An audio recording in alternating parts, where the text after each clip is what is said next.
Kasi di ba ginagawa na yun as usual. And then collaborative naman yung stakeholders, yung school teachers, principal, and then ngayon, magiging certified career advocates na tayo.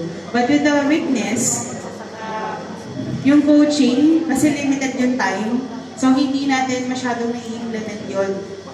Tapos yung familiarity ng mga bata sa service na na-offer natin as career advocates na, ay pwede pala ako magtanong kay ma'am about sa ganito or sa ganyan. Kasi hindi pa naman siya ganun ka, di pa sila ganun ka-familiar about it. Lalo na pagka high school, para kasi hindi pa nila iniisip na, ay dapat pala iniisip ko na yung future kong trabaho or something.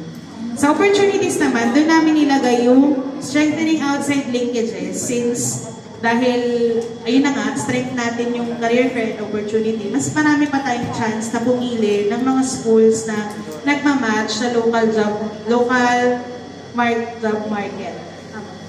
Tapos yung another opportunity is to improve advocates and advocacies through ganito, training. And last, yung sa na-mention namin threads, napag-usapan namin na usually, halimbawa tayo, may career guidance program na tayo, pero malakas yung external influence or yung kanilang circumstances gaya ng family background nila or yung mga budget resources nila. So yung mga personal decision, tsaka yung market competition. Na-mention kasi ni Sir na halimbawa, pag kasi ganito, pag career fair or career orientation, pupunta yung mga school, di ba? Kasi sabihin nila, ito po yung courses offered namin ganito. Pag dito po kayo nag-enroll, may 3,000 kayo, may laptop kayo, may ganito kayo. So parang, parang may free payong, may pamaypay.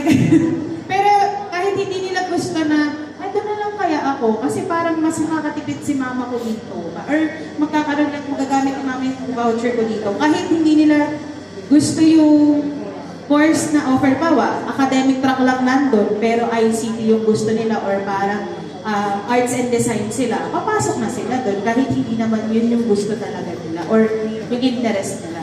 So dito sa second, nung pinag-compare namin, kung strength natin ay yung orientation and fairs, opportunity is yung outside linkages, pinag-match natin. Ang recommendable action is to choose schools that offer courses that match local job market, which I mentioned earlier. And then yung strength two threads is career advocates. Syempre, yun yung strength natin, nandito na tayo. Ang magiging threat is yung external influences sa bata na maaaring maka-influensya sa this career choice niya. Halimbawa, dahil nag-tourism yung klase niya, magtutourism na din siya, yung mga ganang atake. No?